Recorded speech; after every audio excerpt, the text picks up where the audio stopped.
ഈശോയിൽ ഏറ്റവും സ്നേഹമുള്ളവരെ, ഏതാനും ചില കാര്യങ്ങൾ അറിയിക്കുന്നത്. ഇന്ന് ഈ വിശുദ്ധ ശുശ്രൂഷയ്ക്ക് വേണ്ടി ദേവാലയവും ദേവാലയ അന്തരീക്ഷവും എല്ലാം ഒരുക്കി, അതേപോലെ കുർബാന മധ്യേ ആവശ്യമുള്ള പ്രാർത്ഥനകൾ, നിറഞ്ഞ കാഴ്ച സമർപ്പണം എല്ലാം ചെയ്തത് സെയിൻറ്റ് ഫ്രാൻസിസ് അസീസി കുടുംബ യൂണിറ്റാണ്. ബസലിക്ക ചേർന്ന് കിടക്കുന്ന യൂണിറ്റ് പള്ളിയുടെ എല്ലാ കാര്യങ്ങളിലും ഓടിയെത്തുന്ന, ഏറ്റവും അടുത്ത് സഹകരിക്കുന്ന യൂണിറ്റാണ് സെൻറ്റ് ഫ്രാൻസിസ് അസീസി യൂണിറ്റ്. വലിയൊരു കൂട്ടായ്മ അവിടെ പ്രകടമാണ്.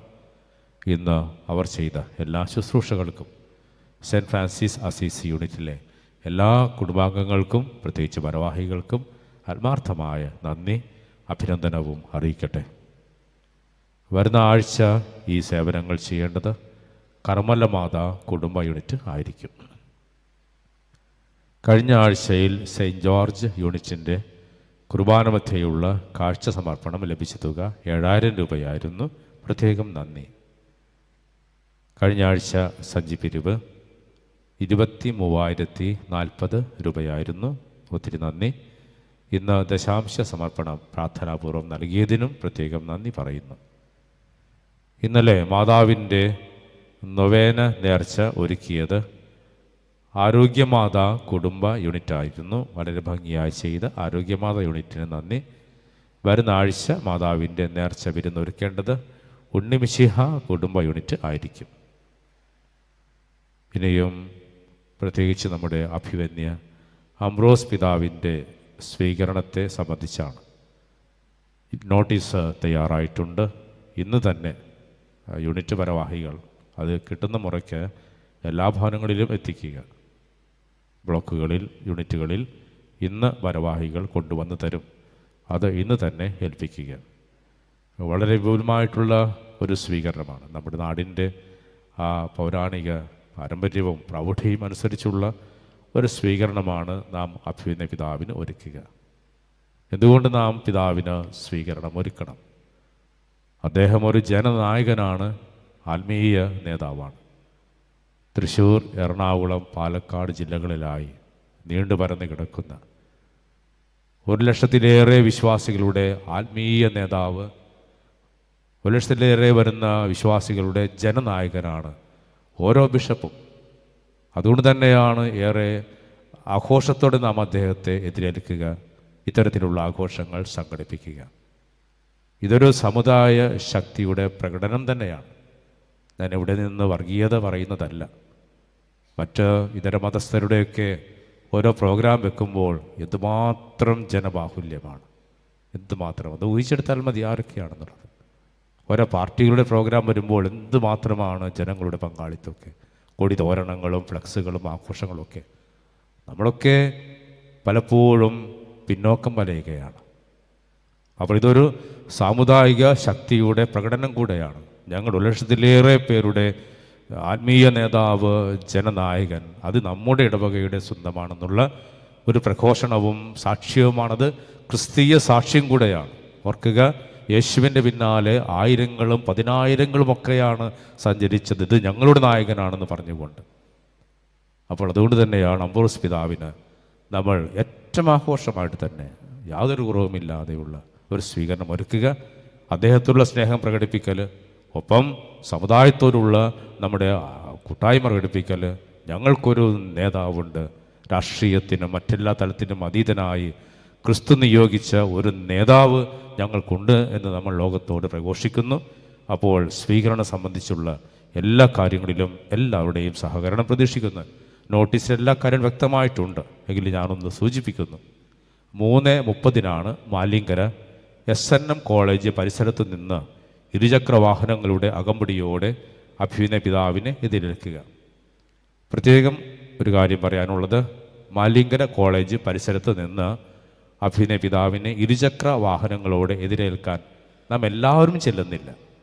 സെൻറ്റ് റോക്കി ബ്ലോക്കിലെ പ്രത്യേകം ഒരുക്കിയ വാഹനങ്ങൾ മാത്രമായിരിക്കും. കാരണം ട്രാഫിക്കിൻ്റെ പ്രശ്നമുണ്ടാകും. പള്ളിപ്പുറത്ത് 12,000 വാഹനങ്ങളുണ്ട്.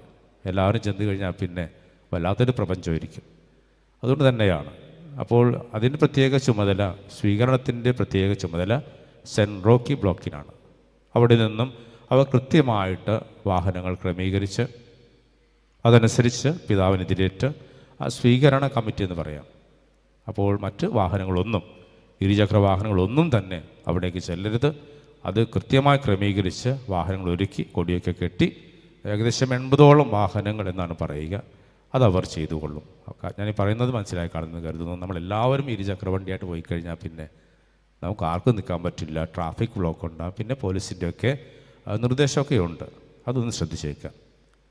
3:30 മണിക്ക് പിതാവിനെ സ്വീകരിച്ച് 3:45 മാണി ബസാറിൽ വെച്ച് നാം കുടുംബ യൂണിറ്റ് ബ്ലോക്ക് തലത്തിൽ അദ്ദേഹത്തെ എതിരേൽക്കും. 3:45 എന്ന് പറയുമ്പോൾ 3:30 മണിക്ക് മുൻപെങ്കിലും അവിടെ തയ്യാറാകണം. നമുക്ക് സമയത്തിൻ്റെ കൃത്യത പാലിക്കേണ്ടതുണ്ട്. അല്ലാതെ കൃത്യം 3:45 ശരിയാകില്ല. 3:30 മണിക്ക് മുൻപ് തന്നെ അവിടെ വന്ന് ഓരോ ബ്ലോക്കും ഓരോ സ്ഥലത്താണ് നിൽക്കുക. അതിൻ്റെയൊക്കെ വിശദാംശങ്ങൾ ബ്ലോക്ക് ലീഡേഴ്സ് ഓരോ യൂണിറ്റിനെയും അറിയിക്കും. കാരണം ഞാനിത് പള്ളി പറഞ്ഞാൽ എങ്ങൊത്തില്ല, അതുകൊണ്ടാണ്. എന്നിട്ട് മാണി ബസാറിൽ, അപ്പോൾ ഓർക്കുക, മാണി ബസാറിൽ എല്ലാവരും 3:30 മണിക്ക് മുൻപ് തന്നെ വന്ന് സെറ്റാകണം. അത് ബ്ലോക്ക് ലീഡേഴ്സ് പറയും. ദയവ് ചെയ്ത് അവരുടെ നിർദ്ദേശം ഉൾക്കൊള്ളണം. പിന്നെ ബസലിക്കയിലേക്കുള്ള റാലിയാണ്, ഘോഷയാത്രയാണ്. 4:30 മണിക്ക് കൃതജ്ഞതാ ബലി ആരംഭിക്കും. 3/4 മണിക്കൂർ കൊണ്ട് എത്തിച്ചേരാമെന്ന് കരുതുന്നു. ഇവിടെ 4:30 മണിക്ക് കൃതജ്ഞതാ ബലി. 6:30 അനുമോദന യോഗം. എല്ലാവരും എല്ലാ കാര്യങ്ങളിലും ആദ്യം മുതൽ അവസാനം വരെ പങ്കുചേരണം. കുർബാന കഴിഞ്ഞ് ഈ VIP-കളുടെ പ്രസംഗമൊക്കെ കഴിഞ്ഞിട്ട് വീട്ടിൽ പോയിട്ട് വന്ന് കലാപരിപാടി കാണാം എന്ന് ചിന്തിക്കുന്നത് ശരിയല്ല. കാരണം ഞാൻ പറഞ്ഞില്ലേ, നമ്മുടെ ഒരു നായകനാണ്, നമ്മുടെ ആത്മീയ നേതാവും ജനനായകനുമാണ് അംബ്രോസ് പിതാവ്. ആ ഒരു ബോധ്യം ഉൾക്കൊണ്ടുകൊണ്ട് തന്നെ നാം അദ്ദേഹത്തെ ഇവിടെ ആഘോഷമായിട്ട് തന്നെ സ്വീകരിച്ച് അദ്ദേഹത്തെ അനുമോദിക്കുന്ന ചടങ്ങിലൊക്കെ പങ്കുചേരണം. വരുന്ന വ്യക്തികളുടെ പേരൊക്കെ ഈ നോട്ടീസിലുണ്ട്. അതിൽ എല്ലാ കാര്യങ്ങളും വിശദമായിട്ടുണ്ട്. അപ്പോൾ ഞാൻ പ്രത്യേകം വീണ്ടും അഭ്യർത്ഥിക്കുകയാണ്, കൃതജ്ഞതാ ബലി കഴിഞ്ഞാലും ഇവിടെ തന്നെ ആയിരിക്കുക, മീറ്റിങ്ങിലൊക്കെ ഒന്ന് പങ്കുചേരുക. പെട്ടെന്ന് അവസാനിച്ചോളും. എല്ലാവർക്കും 4-3 മിനിറ്റൊക്കെയാണ് നമ്മൾ അനുവദിച്ചിരിക്കുക. അത്രയൊക്കെ പ്രസംഗിക്കുള്ളൂ. അതേ തുടർന്ന് കലാപരിപാടികളുണ്ട്, ചെറിയൊരു സ്നേഹവിരുന്നുണ്ട്. അതിലൂടെ പങ്കെടുത്ത് ഇതൊരു കുടുംബത്തിൻ്റെ ആഘോഷമാണെന്നുള്ള ബോധ്യത്തോടെ ഉൾക്കൊള്ളുക. വരുന്ന ഞായറാഴ്ച ഈ ഒരു ആഘോഷമുള്ളത് കൊണ്ട് തന്നെ ബസലിക്കായിൽ രാവിലെ സാധാരണ പോലെ ദിവ്യബലി, രണ്ടാമത്തെ 8:30 മണിക്കുള്ള കുർബാന ഉണ്ടായിരിക്കുന്നതല്ല. അതേപോലെ സെൻറ് റോക്കി ദേവാലയത്തിലും രാവിലെ 6:30 മാത്രമാണ് ദിവ്യബലി. സെൻറ് ജോസഫ് ദേവാലയത്തിൽ 6:30 സാധാരണ പോലെ ദിവ്യബലി.